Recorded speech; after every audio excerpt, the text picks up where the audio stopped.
আইনের সংশোধনের বিরুদ্ধে গোটা দেশে সবাই প্রতিবাদ করছেন।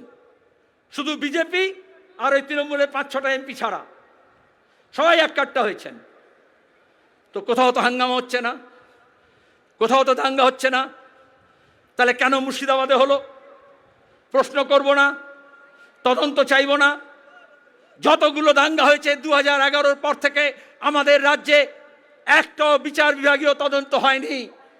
বিচার বিভাগীয় তদন্ত হলে এজাজকে যে পুলিশ খুন করলো, হরসুন্দর দাস আর চন্দন দাসকে যারা খুন করলো, তার দুধ কা দুধ পানি কা পানি হয়ে যাবে। কিন্তু মমতা ব্যানার্জি তদন্ত করবেন না, বিচার বিভাগে তদন্ত চাইবেন না, আর বিজেপিও চাইবে না। তাহলে হিন্দু মুসলমান কি করে হবে?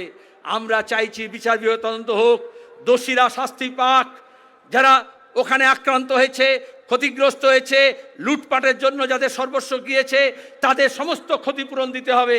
প্রাণের ক্ষতিপূরণ দেওয়া যায় না, তাও তাদের ভরণ পোষণের দায়িত্ব নিতে হবে। আর বিচার বিভাগ তদন্ত হলে কারা ষড়যন্ত্র করলো, পেছনে কারা ছিল, ব্লু প্রিন্ট কারা তৈরি করলো, সেই সব বেরিয়ে আসবে।